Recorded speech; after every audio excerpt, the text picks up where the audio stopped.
Hey guys, welcome back to another beer review, Behind the Bar beer review number 18 this evening.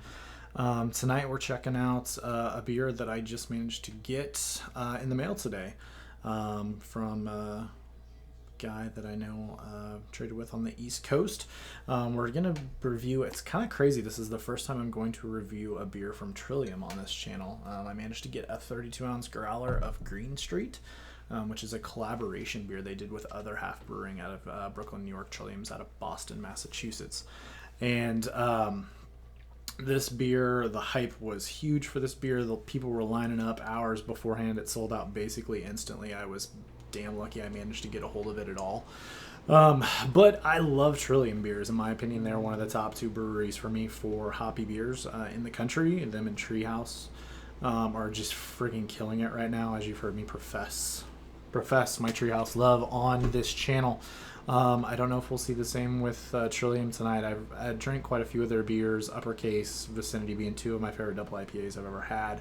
4 Point, I've had a couple other ones. So, but there's a beer reviewer on YouTube. His name is Nick. It's What Cheers Beer Reviews. I'll put the link below. He did a review of this. The only person that I know on YouTube that's done one that I've seen, and his review was 22 minutes of just complete shock and awe that he loved this beer so much. So I am expecting big things. So this beer is technically they call it a pale ale. Pretty much all descriptions you'll read say that it's an IPA. It's got an interesting. It's made with DankO Rye, which is kind of a more mellow type of rye. It doesn't have that kind of as much spiciness to it, from what I understand. I've never brewed with it before.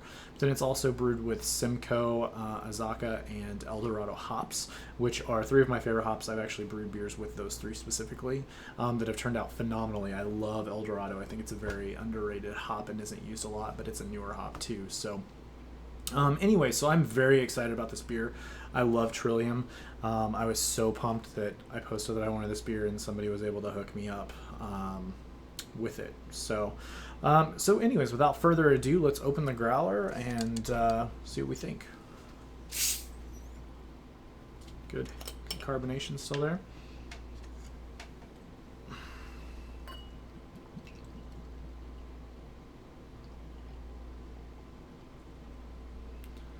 Alright, so I want to get too aggressive on the pour. The first thing that I'm noticing, I mean, great looking beer. I mean, freaking like orange juice. I mean, it literally looks like orange juice. On the camera, it looks a little lighter than I'm seeing in person. It's a little tinge darker than I'm seeing on the video. I mean, almost 2 fingers of just nice, like just beautiful white head. I'm already seeing a little lacing on the glass. Just really tight bubbles. I mean, great. You can see great carbonation. Beautiful beer. One thing that I am noticing though, Trillium beers are typically fairly hazy, like really hazy, like just like almost like juice hazy. But this is, I mean, it's still definitely, there's definitely haze. You can't see through it, but it's definitely not as cloudy, I guess is a better term. So I'm curious with this beer. So Trillium typically, or at least in my opinion, their IPAs and pale ale style is typically very like velvety and creamy, just full of fruity hops. Solid malt backing just to support that hops. Great carbonation, just velvety, just amazing tasting beers and great mouthfeel. That new New England style that's kind of evolving, and there's really only two breweries really able to do it right now, and I think everybody else is trying to play catch up. And then there's Other Half that I've only had one of their beers, their Nelson IPA, and I loved that beer. But they kind of are more. They're definitely doing a New England style, but not theirs is more for the bitterness and the hoppiness, I think, a little bit. Great beers. I mean, right up there. I mean, probably the best. They are the best brewery in New York, in my opinion, out there in Brooklyn.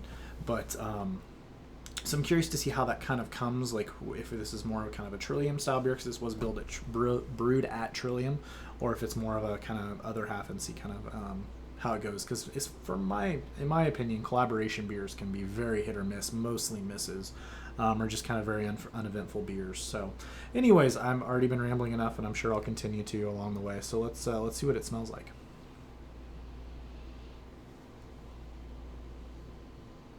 Yeah, I mean, right away, just huge Huge nose. Big, big, big, big, big pineapple. Pineapple. Big, I mean, there's mango in there, some peach, definitely that just like orange juice backing to it as well. Picking up apricot, definitely some apricot in there. Not a ton of dankness, not getting much spiciness from the rye. It's there, but it's not huge and prevalent like you will with a lot of rye beers, especially rye IPAs. Just a great smelling beer. Just freaking great smelling beer. This is fucking... The nose on this is... This is fucking fantastic. I'm very anxious to try this, but let's... Yeah, just... Tropical fruit. God, I just love these beers. They're so incredible. It's like you could just sit and smell them. Like I just want like one to smell and one to drink, so I can just kind of be doing it at the same time. And even like a little bit, I'm getting a little bit of bubblegum in this too. Definitely some bubblegum there. And then like, I think just a little bit of grassy note too. Just a little bit of that, kind of that herbalness. Not a lot, but a little bit. Kind of blurring that line. You know, that pale ale IPA kind of line that doesn't really exist anymore. But anyways, without further ado, I am super stoked to try this beer. I've been pumped for it for a week. So without further ado, cheers, guys.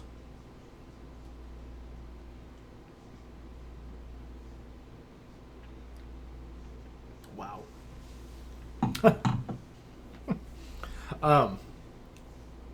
That's fantastic.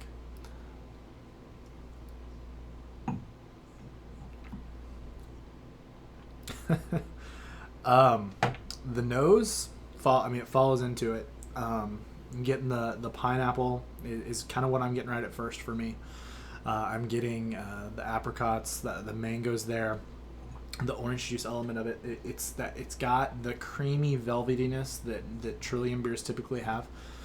Just that killer mouthfeel, just that perfect. It's almost like a perfect carbonation, just almost like effervescent a little bit on their tongue.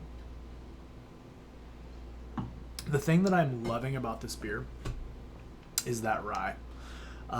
You don't get a lot of it. It's not overpowering, but it's there. You definitely get that spiciness, and it's kind of... It almost kicks it to that pale ale for me. I know it's probably definitely an IPA, but it is that aspect of it is just adding another element to this beer. I've been letting this sit out. I let it sit out for about 25 minutes before I opened it.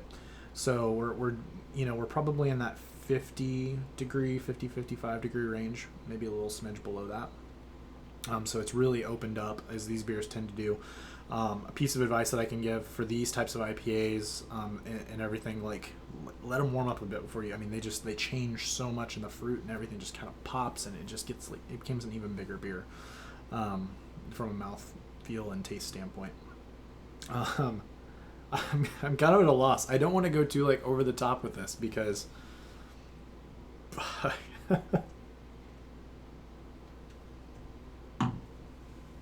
honestly, I don't even want to talk to you guys. I just want to keep drinking it and not say anything. Man, this is really good. In the world, it depends on how I rank this, how I'm ranking this. That it's just it's just got a perfect blend. As some of these beers, like I think it was Joe or somebody I was watching recently that made the description, like, there's nothing I would change about this beer. For what they set out to do with this beer, there's nothing I would change. I mean, it's that good. It's got the malt backbone's there, especially with the rye. I mean, the grain bill is it's great support for those three hops. I expected a little bit more from the Simcoe, to get a little bit more of that dankness that you can kind of get from Simcoe. Not getting that. Not really getting that cat pee that you'll get a lot of times with Simcoe. I think that it's definitely the Eldorado and Azacca hops that are really taking over here. I mean, the Simcoe's there, but it's a great blend. I mean, wow, it's just so good.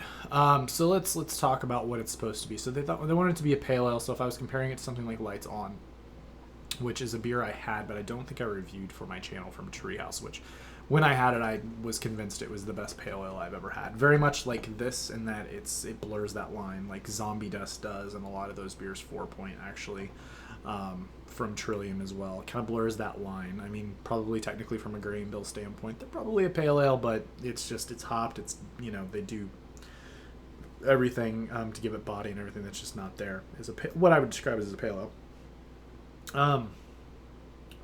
Man. 100. Yeah, it's 100. I don't know what else to say. As far as 100s are concerned, there's only one beer I can think that I've had this year that I probably liked a smidge more, and that was Curiosity 18.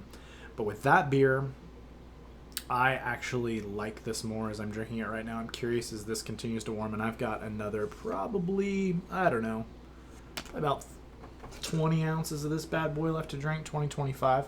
So as this continues to warm, I would assume this is going to open up even more. So look out for some comments in the description of this. I might change and add some notes depending upon that. But huge fruit. It just kind of to recap, huge fruit. Just notes from the hops. The rye in this is what really pushes this over the top for me. If it didn't have that rye aspect to it, which I'm getting on the back of my tongue as I drink this, it wouldn't be as good for me. But this is, God, talk about, I mean, I'm trying to think of a better collaboration that I've had. Man, I've had some great ones from Jester King. But as far as like IPA collaborations and stuff like that, like, man, Nelson Schmelson with McKellar and Toppling Goliath was really good.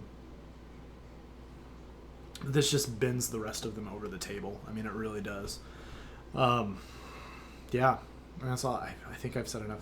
We're 12 minutes. Sorry, guys. I knew this video might be a little long because I thought that this would be how I reacted to this beer based on order. I have no idea what this is rated on Beer Advocate. I didn't look anything up on it. I just wanted to go in clean and see what I thought. But I'm going hundreds, dropping hundreds on this. And that's where I'll leave it. So if you can find this, it was really a pain in the... I tried to get bottles of this too, and I wasn't able to trade for jack shit. Thankfully somebody was nice enough to send me a growler. The growler fills were limited to 64 ounces, and I got 32 from somebody, so I really appreciate that. And yeah, hopefully they'll make it again. I doubt they will. It was kind of supposed to be a one-time deal, but I'll be curious to see if they somehow do. I'm gonna do something similar. But yeah, if you haven't had Trillium beers, if you haven't had Other Half beers, please check them out. Trillium beers are phenomenal. I've had quite a few more of those than Other Half. But the one Other Half that I had, I loved as well. So definitely check those out. They're definitely doing it right. But Trillium, I mean, I actually got another beer of theirs I'll probably review here in the next week. Summer Street, I believe is what it's called. An IPA of theirs. But yeah, that's where I'll leave it. I thank you guys for watching. It really means a lot. I've gotten a lot of subscribers. This was a good beer. I went over 50 subscribers this week, which, yay, baby steps, I guess, right? We'll see. Keep growing, but hopefully that's the case.